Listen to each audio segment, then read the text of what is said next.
ఎరువుల కొరతతో రాష్ట్రంలో రైతులు ఇబ్బందులు పడుతున్నారని అన్నారు వైసీపీ నేత రవీంద్రనాథ్ రెడ్డి. వచ్చిందంతా ప్రైవేటు వ్యక్తులకు అప్పగించారని ఆరోపించారు. కమిషన్ల కోసమే ప్రభుత్వం బ్లాక్ మార్కెట్ను ప్రోత్సహిస్తోందని తెలిపారు రవీంద్రనాథ్ రెడ్డి. లక్షల టన్నులు ఈ రాష్ట్రానికి అవసరం ఉండే కార్యక్రమం జరుగుతుందన్నమాట. సో దాన్ని ముందుగా ప్లాన్ చేసుకోవాల్సిన అవసరం తప్పకుండా ఉంది. అరాకొరా వచ్చిందంతా కూడా ప్రైవేటుకు మీరు ఇవ్వడం జరిగిందనమాట.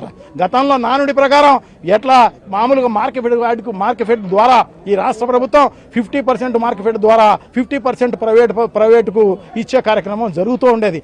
అటువంటిది ఈరోజు మార్కెట్కి ఇవ్వకోకుండా మీరందరూ కూడా ప్రైవేట్ చేసినందువల్లనే ఈరోజు ఇటువంటి ఇది పరిస్థితి ఏర్పడింది అని చెప్పి తెలియజేసుకుంటున్నా. సో బ్లాక్ మార్కెట్ అనేది మీరే ఎంకరేజ్ చేసే కార్యక్రమం. అంటే మీకు లంచాలు వస్తానయా, మీకు కమిషన్లు వస్తానయా, దానికోసమే మీరు ఈ రకంగా ప్రైవేట్కు ఇవ్వడం జరిగిందా ఏంటి అనేది తెలుసుకోవాల్సిన అవసరం తప్పకుండా ఉంది. దాదాపు 7-8 లక్షల టన్నులు ఈ రాష్ట్రానికి అవసరం ఉండే కార్యక్రమం జరుగుతుందన్నమాట. సో దాన్ని ముందుగా ప్లాన్ చేసుకోవాల్సిన అవసరం తప్పకుండా ఉంది. అరాకొరా వచ్చిందంతా కూడా ప్రైవేటుకు మీరు ఇవ్వడం జరిగిందనమాట. గతంలో నానుడి ప్రకారం ఎట్లా మామూలుగా మార్కెట్ ద్వారా